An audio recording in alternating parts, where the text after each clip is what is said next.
And if you're over 40 and you want to become strong, fit, and lean without going to the gym, download my free ebook in the first link in the description. It's the second edition. You're going to love it. The Kettlebell Code. Grab it now for free. All right, ladies and gentlemen, we have another episode of the Kettle Nights podcast. And today I have with me, his name is Daniel Hutchinson, coming from down under in Australia, and he is an Australian champion in the snatch. I got connected with Daniel on social media, on Instagram, and there's this saying that goes a little something like this: real recognizes real. When you see a practitioner do his thing, and when you see somebody actually understanding the beauty that is kettlebell sport, then I have to talk to these people. So what we're going to do today, we're going to have an awesome conversation pertaining to all things kettlebell sport, and I can't wait to talk to this guy. His name is Daniel, and Daniel, welcome to the podcast.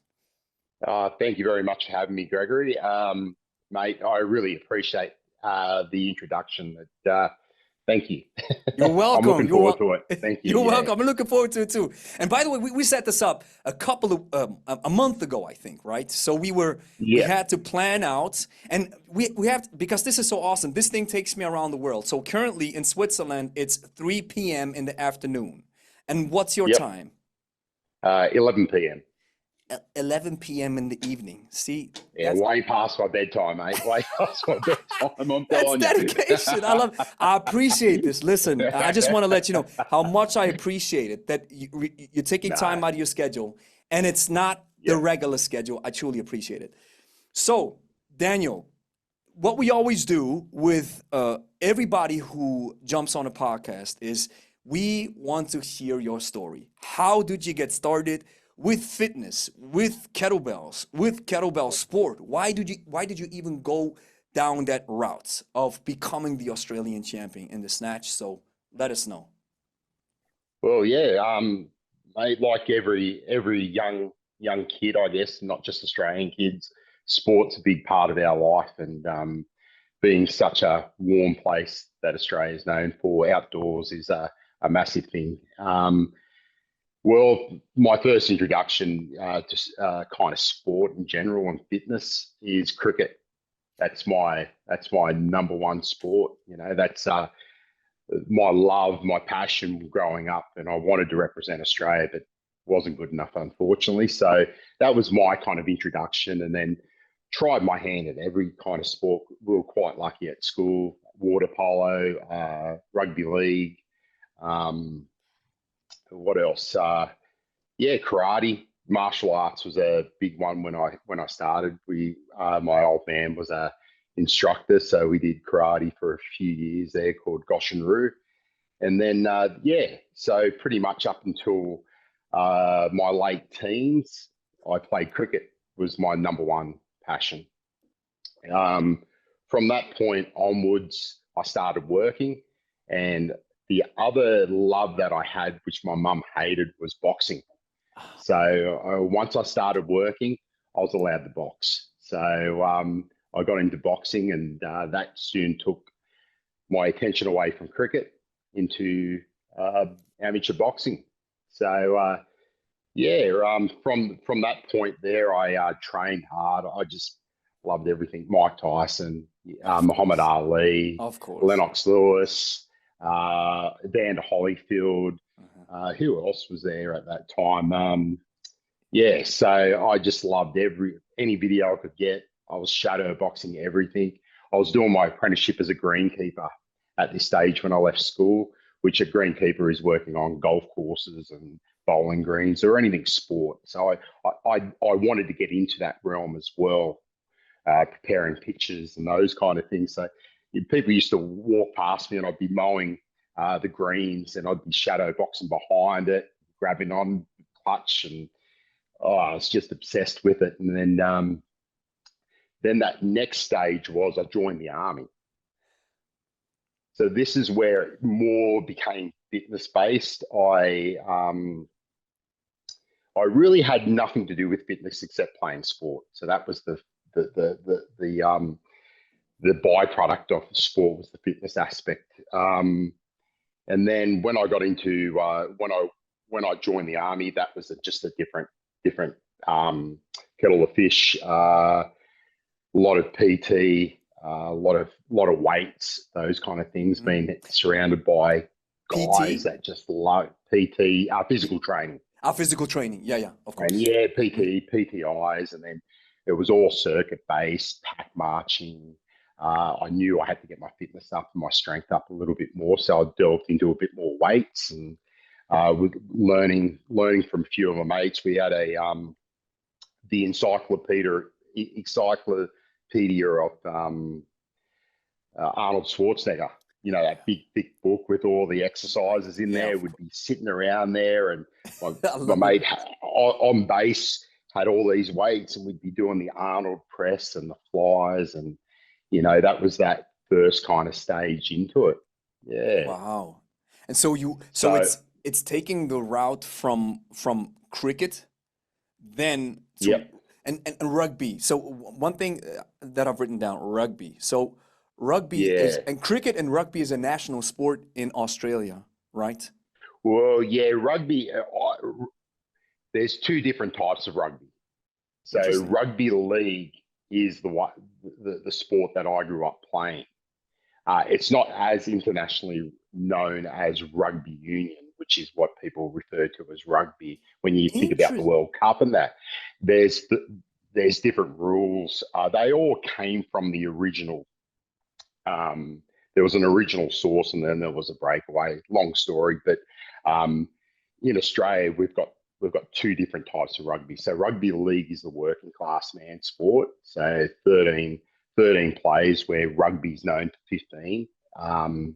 So rugby league, where I grew up in Sydney, Western Sydney, is massive. That's probably was the number one sport when I was growing up. From that point, so that's rugby league.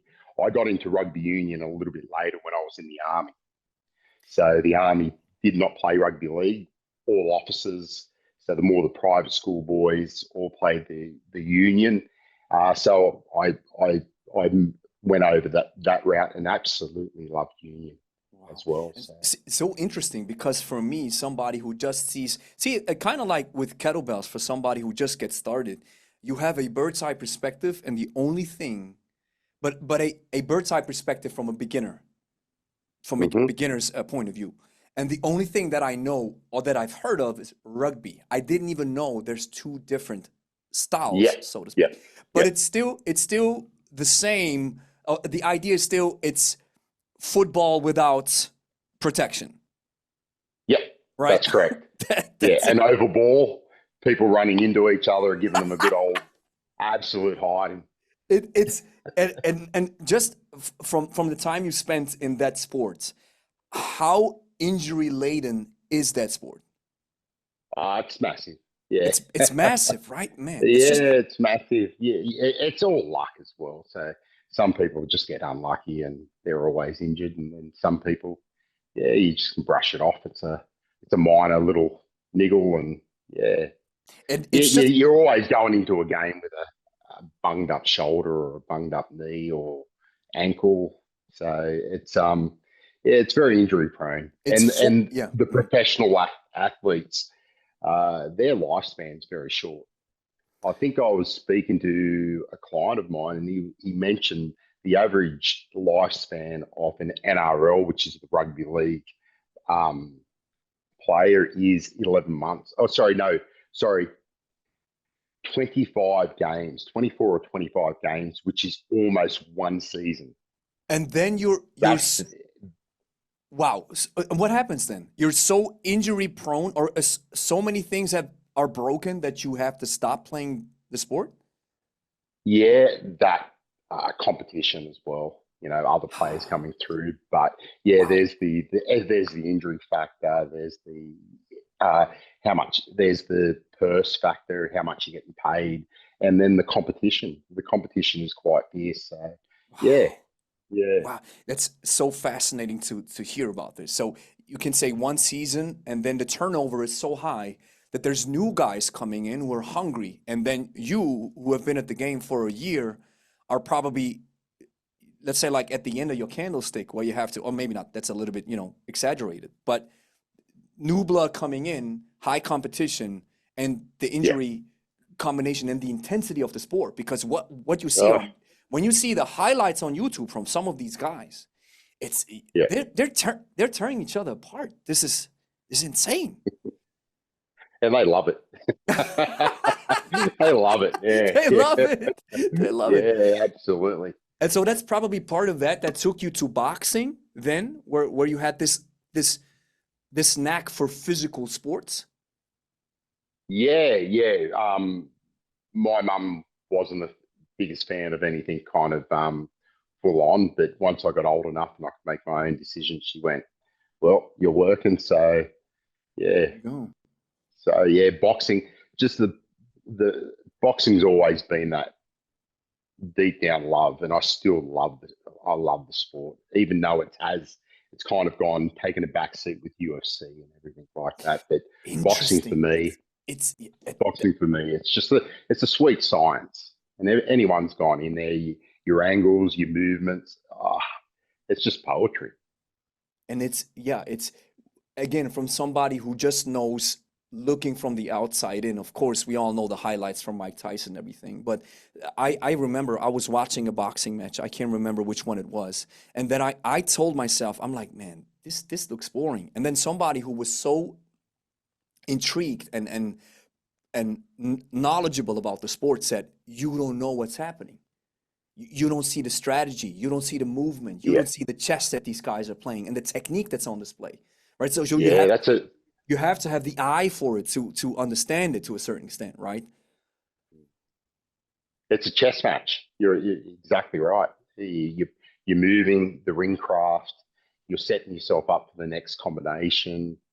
You're waiting for them to make a mistake, depending on whether you're a counter puncher, you're a counter fighter, or you're the aggressor. It's just it's just fantastic to Fascinating. watch and to be in. Yeah. Who's one of your favorites currently? Oh, currently, it's got to be Nikita Zoo, which is have you heard of Costa Zoo? He's a world champion, Russian guy who moved to Australia, Australian champion. He's a young son. He's an up and comer. He's a fantastic fighter. So yeah. And weight class, what weight class is he in? Oh, good question. I'll have to get back to you on that one. I All can't right, all figure. right. I can't. Interesting. I can't think off on the top of my head. No. It's interesting that back in the I don't know what it was, a couple of years ago when Klitschko was ruling the Oh yeah. heavyweight class, right? For so Mhm. long. And Klitschko was a very technical fighter, whereas when you looked at Mike Tyson, he was just a killing machine, right? Yeah. But still with Mike Tyson, once I like I said, I don't understand the depths of it, but I understand the just a couple of the basics and how he was able to be so nimble at his body weight and the speed and the quickness and being able to move. And this is something that I love about kettlebells is kettlebells always teach you to stay connected to your power source, right? Like this, Absolutely. and Yeah. that's exactly what you do in boxing, right? Yeah. Yep. Awesome. Yeah. And so what happened then? So you went through this whole martial arts Yeah. boxing career and then Yeah. So once I got out of the army, I went traveling, and when I was coming home, I went and done a Muay Thai camp in Thailand for close to 3 months, and that was my next, and that was my first actually introduction I've ever seen a kettlebell was at one of these Muay Thai camps. They were just sitting in the corner from what the hell is this? And there was an American lass there, and she said, "Oh, you swing it like you swing." She showed me the technique, and I went, "Oh, okay." And then I pick it up, and I'm doing that thing called like a squat with the front raise, with the yeah, of arms course. going up. And We all she's did just it. going, "Oh no, you've got to relax your arms. You've got to Yes, use your yes. hips." I think she spent about 5 minutes with me and just walked away. She just went, "This guy's a lost cause." And I put it down, never touched it again. So Love that it. was my first kind of introduction there. That was probably 2008. I was living over in the I was living in Ireland at that stage. I was coming back from Ireland actually, moving back to Australia.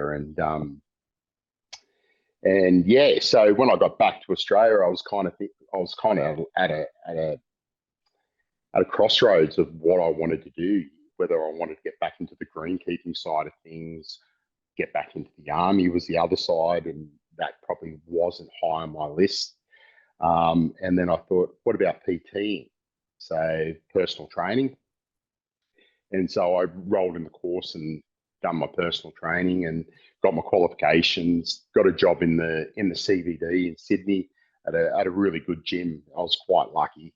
And then when we got up, when I started there, they had kettlebells and you had to get qualified, go through these courses and get qualified. And it was quite a quick course, which one of the other trainers would run you through. And I picked it up, threw it around a couple of times, did the qualification, which was a basic one, and didn't think much of it. Mm-hmm. I was kind of going down the route of Olympic weightlifting, got into a bit of Brazilian jiu-jitsu, trying to find a niche that I could use as a personal trainer.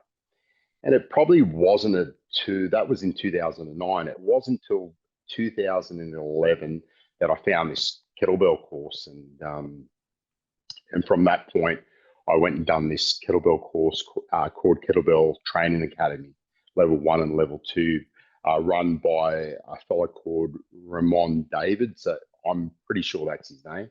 It's been a while. And it was one of the best courses I've ever done. Now that is what sparked my love of bells. It was just 2 days it was magical.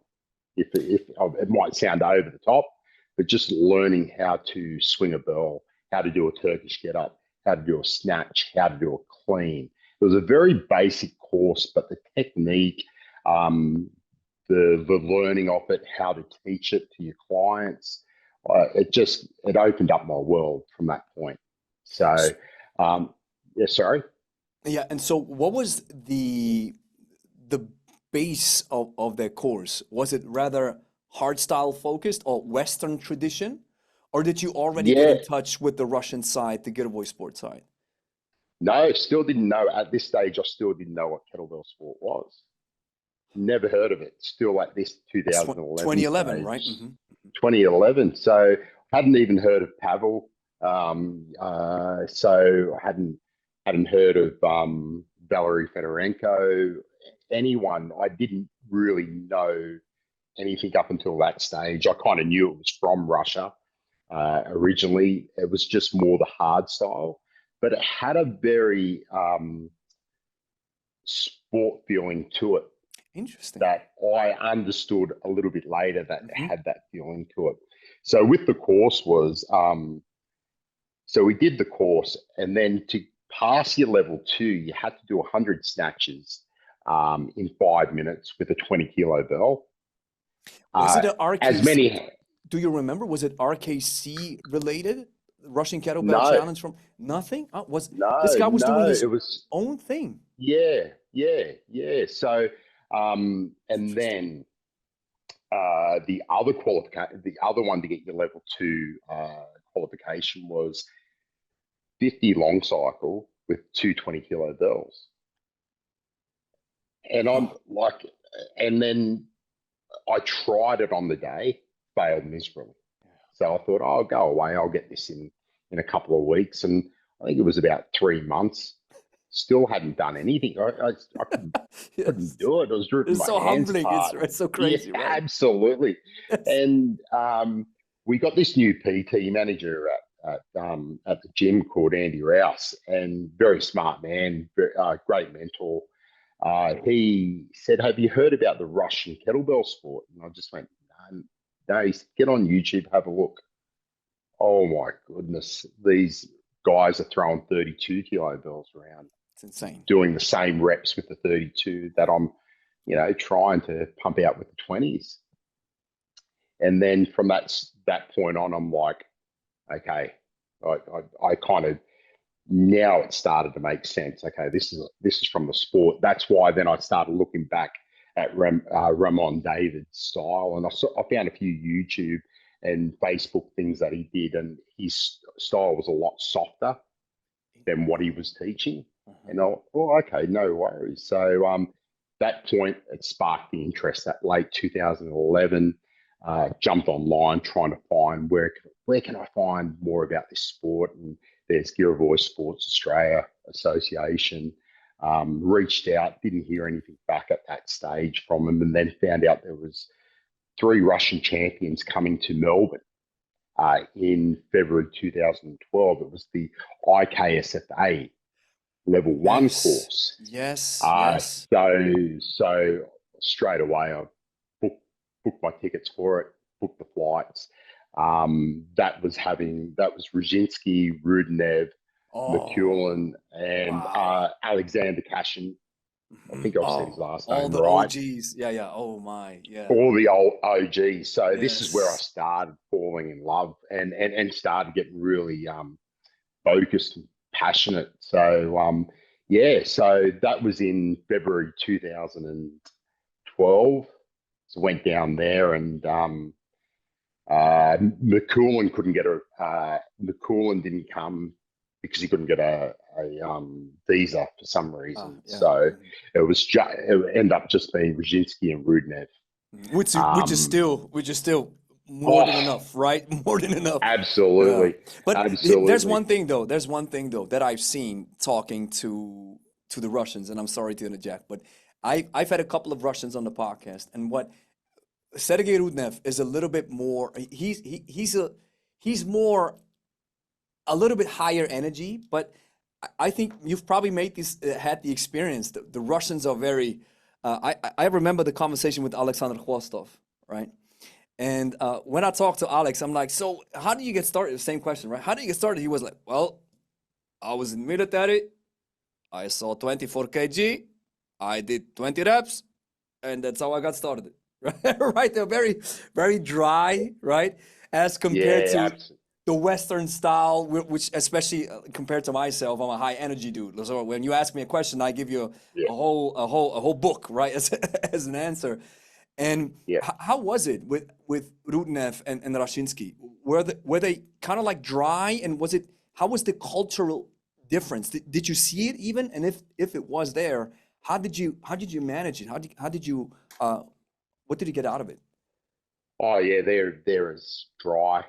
You don't get much from them. If you get Ruzhinsky, there's a little nod, and then every now and again, I think he just says it just to keep you a little bit of encouragement. You go, Harasho. Yeah. And so if anyone doesn't know what that is, that's good. Yeah. So you're waiting for a Harasho every now and again. But, and then Rudenev could speak a little bit more English. So he would converse a little bit more. But on level 1, there was Alexander Kashin. And he was Kashin. He was the interpreter for them. And I think he had a engineering background. So the way he could articulate it to English was just fantastic. Now, this course was probably blew that first course out of the water that I had with what made me fall in love with the bells. So the dynamic with those two demonstrating, talking, and Kashin interpreting, was fantastic. Great. Yeah, didn't miss a beat. He got everything through as well. So he would walk around with them, and they'll speak and give you a little bit of feedback, and he would put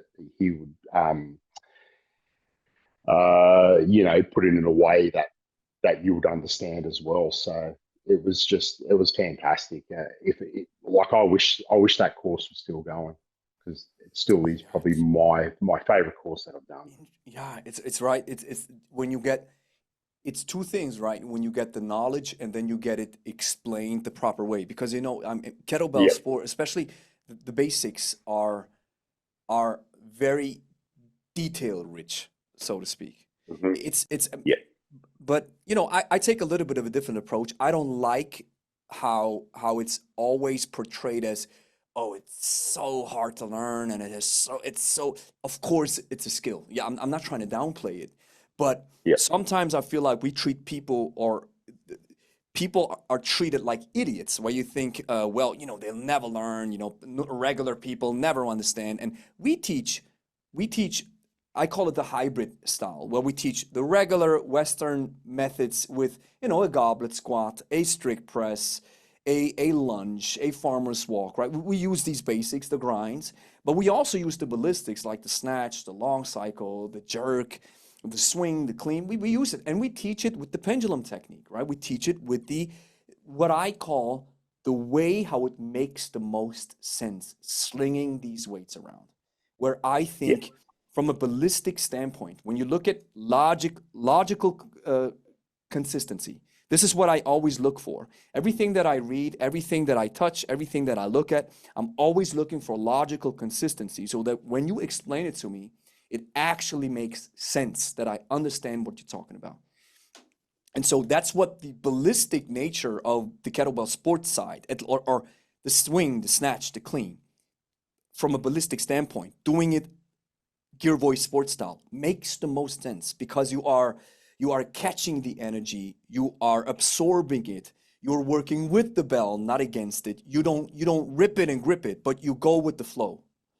Yeah. And right, this is, and I teach it like this right from day one. From day one, the pendulum technique, if you break it down in a very simple manner, people learn it. If they eat, we have people who never touched weights in their life, and they understand it, right?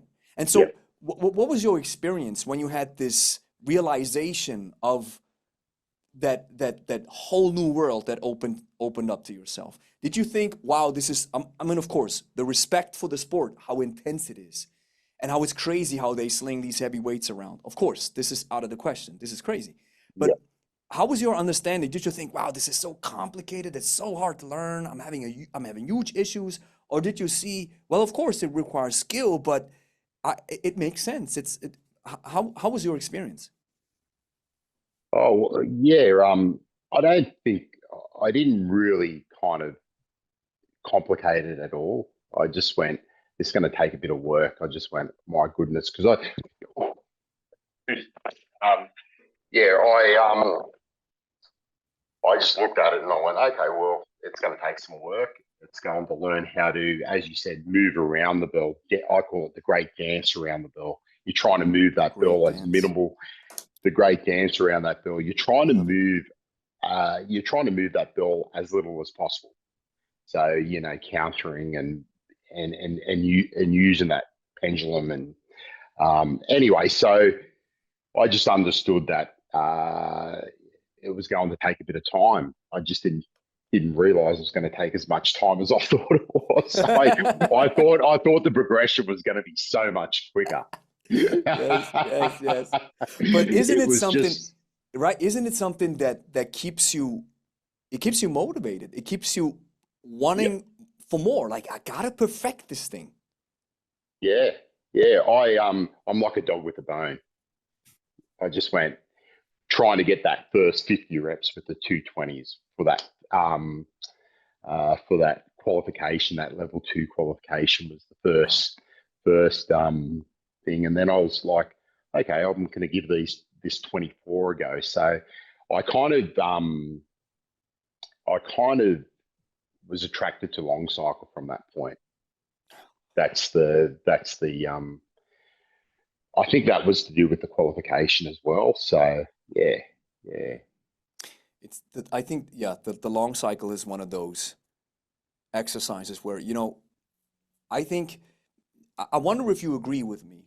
I mean, the snatch is intense, of course. And if you do anything 150, 180 plus reps with a 32, of course, this is massive. This is insane. This is elite level performance. 200 plus, of course, you're insane.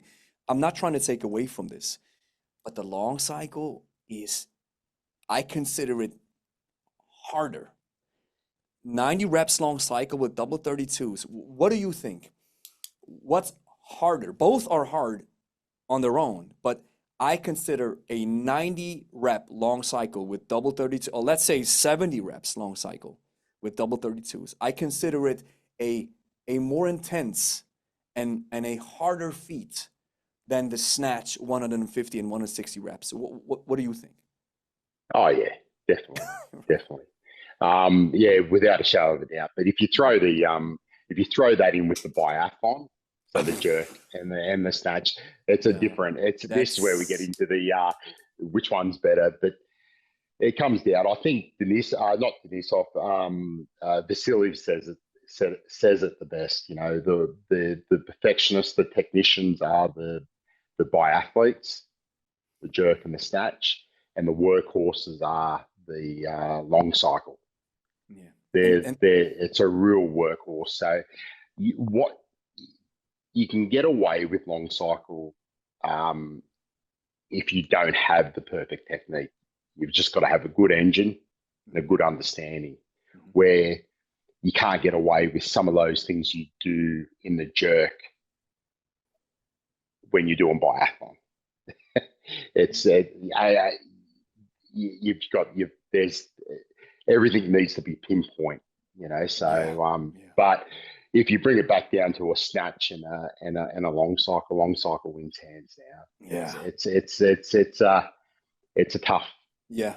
it's tough going. Yeah, It's the feat that deserves the most respect. Where I still see that I don't see myself doing double 32s with long cycle. Just not because I don't think I could get it, but because I think the preparation and the I love the exercise, but I'm just I don't think I'm mentally there to get it. And I'm fine with this. I think the snatch is my yeah, territory where I feel happy. And I'm not even that much of an athlete. I just wanted to get my master sport from the IKO, right? Which I'm yeah, very happy about. I'm super happy. yeah, It's not a crazy feat that I did. I even had to drop the bell after 7.5 minutes. So and I want to maybe get a second shot with a proper preparation to maybe do a full yeah, 10-minute set because I did it with a yeah, 28 and I was really happy that I was able to. But then, at the end, maybe my prep wasn't that good, which I really have to, I want to talk a little bit about the prep. But yeah. taking it from that story, so you had this moment with those OGs from Russia, Oh and yeah. and you took it from there, right? And then did you incorporate what happened? I mean, you became the Australian champion in snatch, so something changed probably, right, from long cycle to snatch. And how did you include then kettlebells into your career in PT? Oh, okay. So Snatch came a little bit later for me. It came after 2016. I didn't touch Snatch until then. I absolutely hated Snatch. I just it was all about long cycle. It was from that point on and doing level two, um, going through going through those stages with the 20s, the 24s, 28s, up to the 32s until I got Master of Sports in 2015. Um, that with long cycle, it wasn't until 2016 I started snatching when I got injured. I got a little bit of a bad knee. My left knee gave out going into the 2016 Nationals about 10 weeks before the Nationals. I still got a good score up. I think I put up in the long cycle 66 with the Yeah, 232. So yeah, I was really happy, but I was actually struggling to walk up the stairs for that comp. So and then I just gave my body a bit of a break and tried to rehab that knee, and I still wanted to lift bells, so I started snatching. So it wasn't until a little later I brought the snatch in, and to be honest, after I got through that real kind of dislike for it, I actually loved the rhythm and flow of it. I just kind of naturally gravitated to the movement. I think without too much of a uh, too much. I can't think of the word, but I just loved it. Yeah, and then from that point on, I just kept that part of my training with when I started bringing long cycle back. So yeah, yeah. But you asked, what did you mean by how I incorporated that into PT? yeah. Is As that yes, right? how did you? Yes, that was the question. How did kettlebells find their way into your if they even have, right? Or maybe I know a couple of Yep. athletes or a couple of coaches who just use kettlebells for their own sake. And when they Yep. train with regular clients, they use different modalities and so on and so forth, which is fine. We just do, for example, in our Yep. case, we do almost everything exclusively with kettlebells. So that's why I wanted to Yeah. ask how you incorporate it. Oh, yeah. So I don't use kettlebells as much now with a lot of my clients. Actually, I use it here and there, and I use the swing mainly because it's a great thing to throw in amongst squats and get their heart rates up and things like that. But I've now got a couple of people going, "Can you teach me how to?" I think it's that I try not to push too much bells onto my clients unless they ask for it, or I say, well, I think this would be a good thing to add in. I do a lot more strength based with my clients, so there's a bit of both. There's a bit of both, but I don't really try to train my clients like I train myself. Interesting. And so you have your I own let it gym come. with, No, yeah. I work out of a gym. I work out Uh-huh. of a gym. Hmm.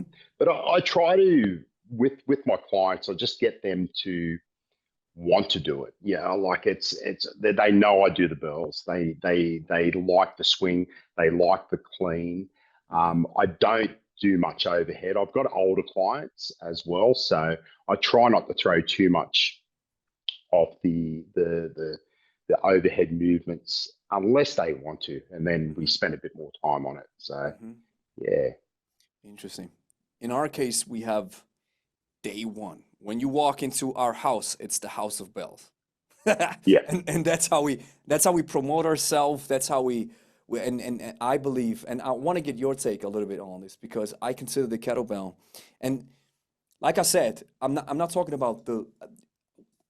I think the sports side is still cool, and I love yeah, the long cycle is an awesome exercise. The snatch is a killer exercise. The jerk is a killer exercise. I love these exercises, and I hmm, use them for GPP. And I yeah, consider the kettlebell one of the best GPP tools because you can do everything with it. We can cover strength, we can cover muscle growth, we can cover endurance, we can cover mobility. We can at the same time give and gift our clients the possibility to take the fitness into their own hands, where almost all of our clients have their little home gym. One of our clients recently, she went to Spain on vacation and she took her kettlebell with her. And yeah, at the check-in, they were like, "Oh, you can't take this into the plane." She's like, "Of course I can." And then they argue back and forth until she had to check it in as baggage, right? But she took the hmm. kettlebell with her. And so, how do you consider kettlebells? What is your, because you said I rather do strength, or I rather do strength-based exercises, and we do strength with kettlebells. So where do you see it from your perspective, the kettlebell, doubles and singles? Um, for regular clients Hmm. or for I see it. I do agree with you. GPP is probably the best factor um, to add bells in with my clients. Back end of sessions, in between squats. I probably downgraded when I was talking that last comment with you about I don't use it a lot. I still use it. I use it in classes that I teach more GPP based kind of, and it is called kettlebell strong that I use. So I do use the bells as a different form, keeping clients interested and learning something different. Because I also think the bells are great in the sense of using the mind Yeah. as you're training. You Yes. know, people sticking someone under a squat or a bench press or a chest press, hamstring curl, it just sometimes it's just boring for them, and you've got to keep them motivated somehow. So the variety of the bells plays a big part. I do throw it in with one or two sets. So I might throw in a swing. I might throw in a clean. in one session. The next session, I might throw in the first three movements off the get up. So up to the elbow, Yes, hand and then into back the down. high bridge and back down without them. Because also time's off the fact that they're paying good money and Of I want course. them to get the best out. So also windmill's the other big one I like to use because of that tight, great way to open up the thoracic and the hips as well. So that's the other. So yeah, I probably didn't explain myself well in that first part, but I do use the bells quite a bit more with the GPP and also a little bit of strength as well. So yeah, most definitely. also asymmetrical farmer walks. Yeah, I love to throw those in. It's so simple, such a simple, low skill, powerful exercise that makes people stronger by just carrying stuff around. It's so simple. Yeah. Right. And that's the thing. I do try to stay away from a lot of overhead stuff because the general population don't have that mobility or that stability through their shoulder to take it. But they can work towards it if that's something for them. But younger with some of my younger clients, I throw some of the overhead stuff in there with the one arm clean and jerk, snatches, high pulls. Yeah. We do the exact, not the opposite, but I mean, we're focusing on a very small niche of people, the over 40s, 50s, 60s, who say they're fed up with back pain, fed up with being overweight, and fed up with low energy. This is our target audience. And what is so interesting about it is you mentioned the overhead stuff, and I agree wholeheartedly that many people don't even have they don't have the strength to push things overhead. So wholeheartedly agree on this. And of course, the mobility is another factor.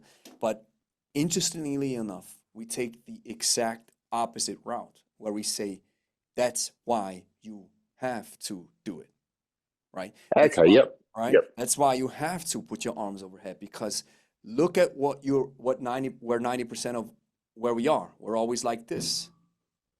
So it makes sense to open up stuff like this. And of course, you don't have to pick up a 24 from day one. Of course not, right? And maybe you need two hands, yes, but we have to go overhead, right? This is one of those key features that we include 100% from day one. And while I get you, I see where you come from, and at the same time, when you try to build up that weak link in the chain, you are building mobility, building strength overhead. And that's and the isometric the unilateral side of kettlebell training is so awesome. And people need to they need to understand how to really extend their arms. Everybody walks around like this. They don't even know what an extended arm feels like, right? Where the kettlebell is teaching you this. I mean, of course, with a dumbbell you can do it too. It doesn't really matter, but we get them overhead ASAP, right? From day one. So, and not only from day one, but right when they go into our training. But of course, everybody has their own attachments to it. So you said the opening up of the T-spine with the windmill, I agree. What we do often is we do the low windmill where the kettlebell rests in the hand, right? Inside, right inside. And you mentioned one thing that I also find fascinating, which I've heard a couple of times in the podcast with great trainers and good coaches. They say they pay good money, so there's a sense of urgency that I need and I want to deliver results and a stimulus that makes it worth it. Would you agree? Absolutely. Yeah. And it's so interesting. I want to get your take on this, and then we can jump a little bit into the kettlebell sports side of things again. It is considered controversial to say that there are bad exercises. And what I say from my perspective, and I wonder what you think, is it's not a bad exercise. Nothing is bad if you have never moved in your life. If you are getting off the couch and you're going to Zumba classes and you're having fun, I'm 100% with you. I celebrated Godspeed. Awesome. Yet, as soon there comes a time where you maybe want to get the highest return on investment for the time that you're putting in. And then I consider good and bad exercises, or exercises that give you more bang for your buck and exercises that give you less bang for your buck. How do you see this? And what's your take on this? Oh, very similar. The first thing is you got to get someone moving. That's the key. So I don't look at, it's very hard to kind of, what's a bad exercise? There's bad form. So, but there's no real bad exercise. So squats, half squats, getting someone to get off and up and down off the ground Yeah. is a good exercise in itself if they've got quite a large frame. So if it comes to that and they're very deconditioned, you just want to keep them moving for the whole time. That's what my first thought would be, and then obviously best bang for buck comes a little bit later when they've built the attributes that you're trying to do in that early stage when you're building the foundation. So the way I look at someone brand new coming into it, I'll look at the primal movements, the Yes. squat, the bend, Push, the the pull, lunge, yeah, the yeah. push, the pull, It just is what it trying to is. get them moving as much as they can in those planes, I think is the first. And whether that's just getting them to slowly come down onto a bench and then helping them up, yeah. So they're getting the best bang for their buck there, I guess. Yes. They can Yes. only do Agree. what they can do. So Agree. yeah, and then start to build them up. But that's also to do with their goal as well. So if they've said they want to run 20 Ks, then my first thing would be is not worrying about the big movements. I'd just be getting them to move, lose a Volume. bit of Yeah. weight, volume, light weights, and build up from there. So yeah, I guess that's quite an open question. Everyone's got a little bit of a different way that they approach it. With my clients, I look from the ground upwards. I'm very much around the ankles. If you've got to get those ankles moving, they're the first. They're the shock absorbers. And then you can once you get that, you can then fix the knee, you can fix the hip, you can fix the core, the lumbar, the thoracic, and the shoulder. That chain reaction up through the body. So yeah. And this is a little bit of a trick question, Daniel. And when you All right. when you scroll Instagram, you sometimes, does it happen to you that you see some moves and some movements and some, especially kettlebell stuff sometimes, where you look at it and you say, that doesn't make sense? Or are you always scrolling and saying, yes, everything's cool? You're smiling, so I'm catching you right there. I look, there's some things that stick out and you just go, what the hell? That And doesn't make sense. that's where I just want to That's, interject real quick, Daniel. That's what I yeah. mean with bad exercises and bad programming, Oh, okay. right? Yes. Where Yeah, you right. look at it with your trainer's eye, and then please continue right from where you Yeah. started. Keep that thought, and then you look at it from a trainer's perspective, and you think, "What are you doing?" That's Yeah. what I mean. Yeah. Oh, look, I've been in the industry for 16. This is my 16th year, I think. 16 years. And I try not to pass judgment straight away. I try to look at the overall. There might be one little movement in a bigger scheme of things, and then I go, oh, okay, that makes sense. So I have had that done before when I've scrolling through Instagram and I go there, and then I've jumped on their page and I've looked, I've gone, oh, okay, that could make sense. I don't have an example, anything on the top of my head, for an example, but yeah, there's a lot out there that you kind of go, well, okay, yeah, that's probably not the best exercise for that person for And that time. especially when the way they describe it. So sometimes flows are a good example. Where you, for example, and I know I'm a little bit of a heretic when it comes to the kettlebell world and on that front, where I think a squat and a press and a snatch and a swing and a carry makes more sense than a Turkish get up. Or let me put it like this, it gives you more bang for your buck. You sit down all the Yep. time, you stand up all the time. You have to maybe put things overhead. You lift something overhead, put it down. In a very rare fashion, will you find yourself down on the floor? I'm not saying it's bad to teach people how to get off the floor. And by the way, when you look at, for example, the recommendation from first responders and what they say when elderly people fall down on the floor, they say they have to reach for a surface. They maybe have to cry for help. They don't have to move right from the get-go. They have to check for injuries. So when you look at the real world, because that's what the Turkish get-up sometimes is a little bit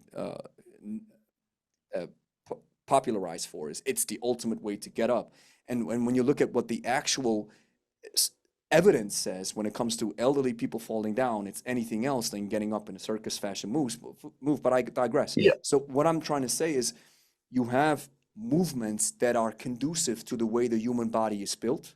And then you have stuff that is at best questionable, at worst just Instagram clickbait, right? Yeah. And what do you think on that front? You meaning on the Turkish get up For as such, example, or yes, just yes, for yes. example? Because it talked about you get up half and then you come back down, right? So I'm wondering, most of the time Yeah. people do the full move, right? And Mm. what's your prerogative for this? I actually like it. I don't use it a lot. It's not the best bang for your buck exercise. I don't think, if from that point of view, but I do like the exercise. I think it's of course. great. I love to do it. For me, if I was doing it with a client, I normally do it at the start of the session, and I normally don't do a lot of it. I'll do probably 3 to 5 reps with a light weight, but I use it as a trick to my clients, because they come in stressful, their mind's everywhere. I get them under, I get a light bell. They've got to be thinking the whole way through, elbow, hand, be in the moment. So I get them to do that. So for that kind of side, I use it for that side of my training with my clients. But yeah, I'm not, if I was talking about throwing a big weight, getting under a big weight and moving it, I'm probably not the biggest fan of it, to be honest. Yeah, but I like that. So see, that's why I love talking to people from all around the world, because when I, for example, offer this critique of the get up, I get all the talking points that I always hear. The typical Pavel, RKC, strong first talking points. And what I hear from you is something that I've never thought about. You say, listen, they come, and you're right, they come in, they're stressed. They're having the whole life is happening all the time, and you try to somehow make a disconnect from everyday life into training mode. And we do this with our warm-up, which is fairly easy, to get them to slowly segue into training. But I like what you do. You say it's a trick to kind of like reset the brain, where they think about life all the time, and then all of a sudden they have to do a very complicated move. And what happens is you trick them into training mode, right? Where they have to, right? Use the energy of the brain. Instead of thinking about the worries of life, you have to think about, hips, shoulders, hands, up, hips. That segue of movement. I like that. I like that. And so let's jump back a little bit into kettlebell sport. So you being the Australian champion of the snatch, before we jump a little bit onto the technical side of things, what I want to know is, we talked about this before we started the recording. I did my MS with the IKO, which has a given amount of reps at any given weight class, right? So I think I'm super lightweight, super featherweight, super lightweight. So 69.8 kg was my bodyweight class. I even slimmed down a little bit more, so I had to do less reps. That was one of my tactics to get MS. Why not, right? Because then I actually understood why fighters do weight cutting with water. right? I mean, hey, let's go down because I have more punch. And as long as the scale says this number on game day, I'm good. And Yeah. so I kind of like understood that perspective a little bit better when I did it by myself because I used it as a little bit of a cheat code. And then, so in my case, it was the 100 reps with the 32s, and then it's like 130 or 140 with the 32s as well for the Master of Sport International class from the IKO, right? From Dennis's organization. Now, you said to me before we started the recording that in your case, it's different. It's a 36, it's different reps. So I have a couple of questions. First of all, how is the system set up? And who is behind this? And who is the head of the institution, so to speak, to come up with these new rules, if I may say so? Yeah, they're the Eurovoy sport, the GSAA. I'll JSA. just use GSAA. Mm-hmm. They have their own. They're very well run and organised uh, association, but they have some really distinctive rules which are quite different to the rest of the world. So one of the ones that you said we were talking about Master of Sports International class. We don't have actually a Master of Sports International class with the 32s. We've got Master of Sports is the highest you can get with a 32. We have a ranking called MSTA, which is Master of Sports Terrialis. Terrialis, actually, I'm actually can't remember what Terrialis, but it has something to do with Australia. So I think that is what they. I think that is what they called Australia back when they found the white settlers found it. Something to do with barren land, but correct me, I'm probably wrong anyway. But so the MSTA is the highest rank you can get, but you can only get that with the 36. So it's set up a bit different with it. So, for example, for me to get Master of Sports with snatch, I had to do 140 reps. But for what me body to weight? get What body weight? I'm under 105, so I think I was clocking in at about 98 kilos, 97, kilos. 98, And you 97, 98 kilo. Yeah. And 140 reps, right? Was the MS qualification? Master of Sports, yeah. Yes. So for me to get a Master of Sports Terrialis, I have to do 140 reps with the 36 in the same body weight class. So so there's a very, very different different setup we've got here. Also, for you to have an Australian record, you have to last the full 10 minutes. So if you put the bell down with 30 seconds to go, that's not qualified as an Australian record. It's not counted. Oh my God. No, you can still get ranked. You can still get the you get ranked, and but you can still win. But so they have some of these systems there, and I understand the reason why they didn't want people to come in and do a few reps and go, look, I'm a record holder here, and so that was part of the reason why they set that up. Which is, I remember the late great Steve Carter, my sensei. He told me this. He said in his IKFF certification, he said, I want you to. I can't remember which exercise it was because it's long ago. But his IKFF CKT1 test was 100 swing, 32 clean and jerk, which is 16 per side, 60 snatch, which is 30 per side, and 30 squat with the 20 kg. And he said with the clean and jerk, it's not just the rep count that you have to hit, but it's also the time that you have to hit, which means what he wanted to check is a solid rack position. Are you able to relax in the rack position? Which makes sense. And so probably that's and I even though it sounds tough, I kind of like it. Like, well, but at the end of the day, did it ever happen that somebody comes and busts out 140 and 50 reps and then just puts it down after 7 minutes, says, thank you, bye-bye? I mean, I want to get to know this person who does this, right? Who bangs out 150 reps or something like this with the 32s and then 2 minutes before, like, all right, thank you very much. Yeah. So See I you get later. it on the one hand. On the other hand, I mean, what's the record? You have the record? What is it currently? So mine is 162, and 162. yeah, 162. So I did that about a month ago. And Wow, funny pretty thing was, I fresh. got yeah, well, I hit 160 last year, and then that was my second go back at it, and yeah, I was happy with it. It was a fight, Yeah. but I had probably about 12 seconds left in that set, and the sweat was pouring down the hands. Oh, The bell was getting slippery, and I felt like I probably had one, maybe two reps if I in me. But then I thought to myself, if I go down and slips out of my hand with 12 seconds left, then it's not counted. So I sat there above in the lockout position for about 12 seconds, which felt like a minute.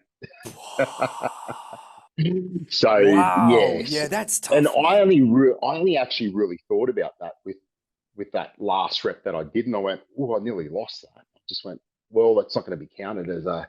I guess that's a bit of an ego Did talking you, there as well because but did you yeah, to realize get this the record. a couple of seconds Yeah, before the finish? You're like, oh, wait, I can't stop. I basically got it up there, and I went, well, if I go for this, I'm good chance I might slip out of my hands on the way down as I'm trying Yes. to repull it, Yes. and I just went, oh, okay, I better sit there for for a couple of seconds That's what I'm above saying. it. So Let's just wait. Let's wait it out with a yeah, 32 yeah, overhead after. Oh my God. And how was just your hang.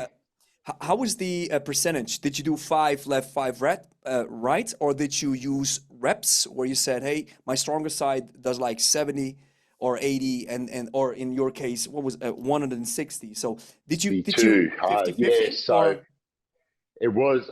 I went the full five on my left. If Mhm, I probably could have squeezed a few more reps out on my left. In hindsight, I probably should have stayed a little bit longer on my left.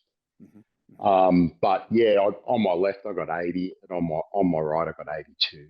So it was pretty similar. Similar. Um, I do go. I'm a little bit conservative on my left Mhm. because obviously once you change hands, you still got another 5 minutes to go. So, or you've got the rest of that time to go. So, yeah, I'm pretty even on both arms. 50-50. And I've heard Yeah, two recommendations on that front. One recommendation was start with the weaker side so you can make up for once it gets hard, you can actually charge in with the stronger side. But I also heard the other side. Dennis, for example, said, I'm using my strong hand first, busting out the reps, and then mm, for the rest I use my weaker side. So he does yeah, like what, 6-7 minutes with I can't remember, with the right side, and then he bangs out the rest with the left side, which goes 200 plus, right? Which is insane, yeah. and one of the most insane people ever. And I think Dennis said it as well as Alex said it. Who do you consider one of the most elite lifters? And everybody says, oh, Johnny Benitez, the what was it, 63 kilogram or 64 or Yeah, something like this. And yeah. his jerk is a work of art. It's insane that precision that this little guy, and I say this with with a lot of respect, Respect. Yeah. this is insane. And his snatch even. When he goes up and then he squats that thing down just to catch it for the remaining reps. I with the remain. It's just and it's hard for somebody to understand what it's like if you never went through a set like this, which is one Mm, of the things that, because I'm not an athlete by heart, I did 148 reps with the 28 in 10 minutes in as my final prep work exercise bout, which I was really happy with, but it tore my hands. And because I tore my hands, I then couldn't really finish my 30-32 prep, which then left me with the 32s only with 100 reps, and I had to put the bell down. But what's crazy is I did my candidate master of sport in the OKC Orange County yeah. Championship in 2024 October, and I did 86 reps in 5 minutes with both sides. But and for the final 1 minute with my right side, I was busting out 25 reps with the 32 in 1 RPM, which was insane. And back then, the 32 felt light. I after the first 30, 40 reps, I felt like I can go forever. It's easy. And then 4 months later, in February, I swung the first rep overhead, and I immediately knew, oh no, it's not it. My legs immediately told me, we're not in it, my man. And my arm said, bro, I want to go on vacation. And I had to really force myself through these 100 reps. This was really ugly. Did you ever experience something like this where you went on competition day, your first rep, and you feel, oh, it's not going to work out? Did you ever had an experience like this? Oh yeah, many a times. Many a times. Many a times. Oh, it's one of those. The last comp I did, which was the 162, it didn't feel like my day that day. But you still did 162, right? Yeah. I know, and Wow. it wasn't that I was hoping for a little bit more. So, but still a PB and a record is still great. Don't get me wrong. But I picked that bell up from warming up, and I'm just like, oh God, and I'd failed the month before. I haven't had a good year this year. I off my own kind of standards, and I'm just like, oh, just not another one. And then for me, I've competed quite a bit, and so I just know I just got to take it a rep at a time, be in the moment. And then, so that was my last time that I've had that experience. The time before that, where I think I don't know, what did I get? I can't remember what I got down in Albury. It was Master of Sport. I think it was 143. I got 143, and that was the same thing. So I there's some days you wake up and it feels great, and then there's some days you'll get it and it just glides in. Yeah, and me being a rookie athlete, that's why I love to talk to veterans like you, because me being a rookie, I felt like, come on, man. Well, I have to say though, I had a lot of personal stuff happening this year, which really took a toll on my mental, and I was still going hard on that prep, and I remember 1 month in, and I had this conversation in my prep, and then 1 month in, and Dennis told me, Gregory, you have to, if you really want to prep the proper way, here's what I do: 16s, 18s, 20, 22, 24, 26, Yep. 28. And I'm like, oh, seriously? I got to go back to, yeah. And so I did, and then it's these hundreds and hundreds and hundreds of reps, and it just eats at you. And I'll never forget, a couple of weeks out, I told Angie, I told her, you know what, after this, I'm not gonna snatch anymore. I hate it. I really got into this mental pit where I felt like I'm trapped. And then I was so happy with my 90% rep max with the 28, doing the 148, and then my hand was cut open, and I was like, oh my God. And so that just leads me to the question, how do you regularly prepare for a snatch competition? How do you go about it? What's your GPP? What's the SPP? How do you go with the weights? How do you do it, the tapering effect? 1 week out, 2 weeks out, do you completely stop? So take it from there. Yeah, I've been training with James for a while. Yeah, James I've Ross, not yes. trained with James Ross. So absolute Phenomenal. Very smart and a very good lifter, and he can gel those two together. So I haven't been training with him for the last 2 months, 3 months, 3 months, but for the last 2 years, up until 2 months ago, he would be preparing me for most of my competitions. So it probably starts out, we look at around about 10 weeks out, I think. That's where it starts. I train both long cycle and snatch at the same time. So his methodology is 3 days a week. And I think a lot of Russians do 3 days a week as Yeah, well. Dennis said this too, 3 days a week. Yeah, yeah. I think the load, and I think that's just a sweet spot. I think you could get away with 4 days a week if you're doing biathlon. You can kind of have that little switcher. You got that power, you got the strength aspect, you got the power aspect. Mhm. You can kind of muck around with the weights, but he prepares. So it does. If you're talking snatch, he uses a lot of hangs and holds, swing snatches. So a lot of variations, not a lot of straight sets, as you would call. So if let's just say 10, 12 weeks out, I'm snatching a 32, I'll do a 10-minute set. But first 4 minutes on my right-hand side would be a hang overhead, hang overhead. So a minute for the first 4, and then 18, whatever the rep range is for that last. Swap hands. So you snatch it, you bring it back down, and then you park it Yeah. on your quad and stop. And in a No, hang well, some people park it on the quads. I park it I between just the park it in the legs. middle, which doesn't Yeah, matter. park it It's in the just middle. So you'll do 4 reps in that first the first like every minute you'll do 4 reps. So the hang is for about 7.5 seconds, 7.5 seconds. So 7, 8, and then back down 7, 8, and then the last minute you'll do just a normal set, and then that builds up every second week. So that would be 3 hang snatch, hang overhead, and then 2 minutes at the end. And then 2 weeks later.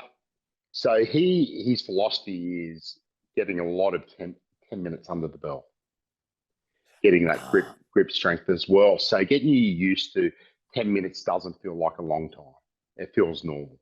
Yeah, In getting that kind of methodology acclimated. behind. Yeah. So Yes. and that's the same with the long cycle. A lot of and I've shared some of that on my Instagram page, where it's the hang rack lockout position, a lot of 10-minute sets from there. And same kind of way, build up, do a 10-minute set of just the hang rack overhead, and then the last minute you do a normal 6, 8 reps a minute.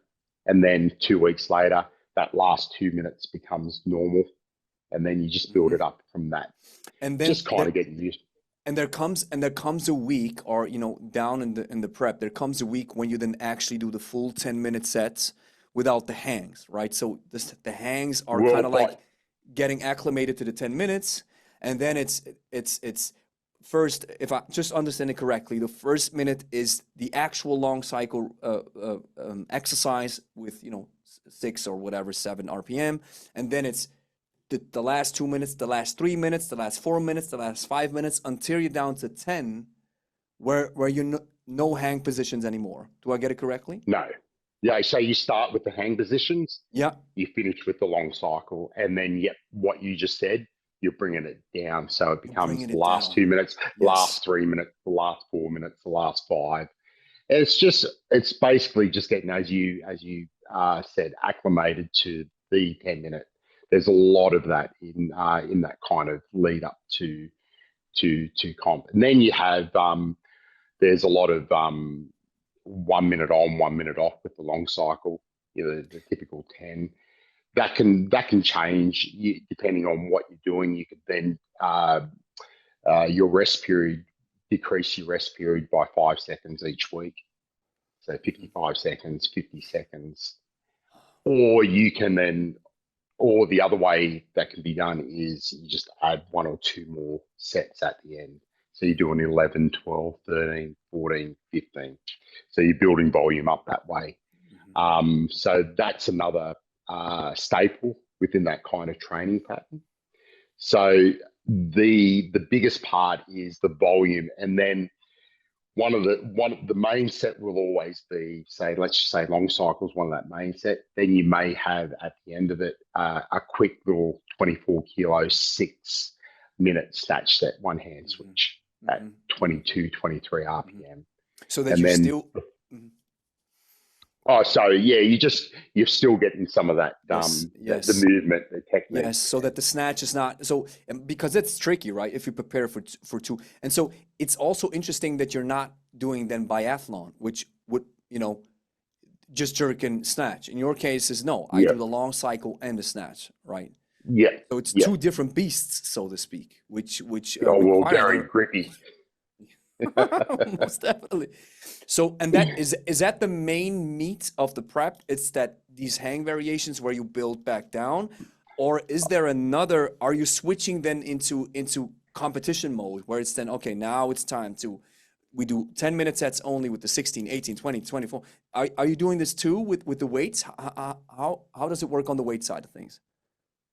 No, there's not a lot of what Dennis does with the prep of that 16, 18. You do that. Every coach is very different, and Yeah. so there's not a lot of that. There's some of that earlier on in the season. You'll do 16 10 minute you'll do a 10-minute set with the 16, and Hmm. every now and again that will come up. Every couple of weeks you'll do 18 or maybe 22. Hmm. You build it up, yeah, as a conditioning kind of aspect. Hmm. Hmm. But Those that's not long that's 10 not in the minute 10 weeks out. That's not in the 10 weeks out No, phase. that's not Okay. that's not out of the 10-week phase. No. Um, yeah, so that's that. And then the following week, every second week's a little bit different. You may start with your sets like a let's just say 4-minute long cycle set. Then once you finish, you then rack up the 1 minute on, 1 minute off up until 10 minutes. So James is very different. So yeah. Hmm. Yeah, very different. And so it's always the 32. So 10 weeks you are Oh pumping. no, not always All 32. right. No, there's variations. There's 28s thrown in there. There's Hmm. 24s thrown in. So uh, and that just is to give the body a bit of a rest, Yes, of a course, bit of more, course. bit more of a, I guess you call it wave periodization, Yes, changing yes, that. Yeah, yes. yeah. And not and you don't go below the 24s. It's the 24s, the 28s, or the 32s. Oh, there are in some cases you will go down uh, to a 20 if you're doing a conditioning set, like I said Mhm. just a little bit earlier, But in the where 10 weeks there phase, in may the be 10 weeks phase, where you 10 no. weeks. So look, yeah, there can be one thrown in there Ah, okay, okay. very early on, very early on, Okay, okay. And very early the on. Yeah, closer you get to the of course, the closer you get to the competition, the more you get acclimated to the actual weights to the that you're competing 32. in. Yeah, yeah, Yes, to the whatever 32s. weight you're doing. Yeah, Interesting. yeah, So it's completely different what Dennis does. It's and yeah, and it gives you it still leads to results. This is what I think is so fascinating. What people sometimes I even sometimes have to wrap my head around when I see, all right, so this is a prep, all right, and then you have Coach A does this and Coach B does something completely different. We're like, what? And it still works, right? It's the yeah, human body is just it's a marvel, and it's still I think what we can say at the end of the day is you're getting the volume. I think this is what counts, right? Of course, in getting acclimated to the weight, but you get a lot of volume, volume, volume. And so, yeah. is it with that 3 days a week? Is it your two main lifts only, or are there other exercises and movements, or maybe cardio, some running? Is there maybe a fourth um, session where you only do some low intensity steady state, or some interval training for just locomotion, cardio, rowing, or whatever? Yeah. So on the off days, I love running. So I'm not talking 10s and 12, 13, 14 Ks, but Mhm. I love around that 5 to 8 K runs, going out for a Mhm. steady run. And depending on whether if I've got 2 days, if I've got a longer rest between a set. So if I've done my last session on a Friday kettlebell set, I'll go for a run on a Saturday. I may do some interval style training, that 4-minute on, 4-minute off, pick up that pace just to try and get the Mhm. fitness up a little bit. Yeah, to stay on that level. And Yeah. is it recommended? Is it part of the workout routine, or is that rather left to your own devices? Listen, we have these three sets, and whatever you do in between is do it if you want to. That's left up to me. what kind of intensity I want to do it and things. So he gives me a little bit of a lead, and he understands that I know if there's a big set coming up, there's no point doing a hard run session. No, of course. Yeah. You're burning yourself out. Yeah. Yeah. And And a it's lot great. of, sorry. Yep. Go ahead. So I was just going to say, and then after the bell sessions, we've got squats, deads, rows. Yeah, so that's part of the training as well. So and there's not a lot of it. There's probably maybe 2 sets of squats. Obviously, there's so much working sets that we've got to do. You're buggered by the time you get to that GPP. Yeah. So it's short, it's sharp, bit of arms, and that's to help kind of support the lifting, but also it's great for the mind, I think. Doing some variation. Get your mind off. I remember when I was doing Dennis's prep at the end, where I felt that the 26s, from the 24 onwards, with the 10-minute sets that I was doing, and he said, always do now. Once you get to these heavyweights, do your SPP first. All right. So I did the snatch first, and then I felt so incredibly gassed. Gas is the wrong word, but I was so drained that I then stopped doing my GPP work because I was so completely annihilated. And then, especially after the 26 set, 26 kg was so intense. And then I'm like, I dreaded the workout. I dreaded the prep. I was like, oh man, I can't. After the warm up, and you're like, oh God. It's of course I got used to the 10-minute sets then very quickly, but the heavier weights were really bugging me down. I was like, oh man. So the joy was lost in the process. And does that happen to you too, where you're like, I just gotta grind this thing too? Or are you happy from day 1, 2 weeks, 10 weeks out until comp? You're like, yeah, I'm in it. Or do you lose that, not an enthusiasm? I mean, I still love it, but you get what I'm saying. Oh yeah. You're drained. You're drained. I guess you always hear your why has to be strong in those situations of why you're doing it. But yeah, I'm similar. It's up and down the whole time. I'm dreading some of those sessions coming because I kind of know the pattern that James has, and you're just going, how am I going to do this? And you don't sleep well the night before. You get up and you're going through the warm up and the movement. And you're just like, and then obviously sometimes you fail those sessions. Yes. Yeah, of course. And it happens. And then you're thinking to yourself, why am I doing it? Is it me? Or, you start questioning it. But no, definitely. I'd love to say that I'm just hitting each session hard, but it's kind of like that's a wet dream, right? If you're imagining every tough session, like, let's go, I can't wait. It's something and different. Yeah. I was just going to say that, and to on your point about the numbers, we're talking hundreds, in some of those sessions, and you're just looking at it and you're going, how the hell?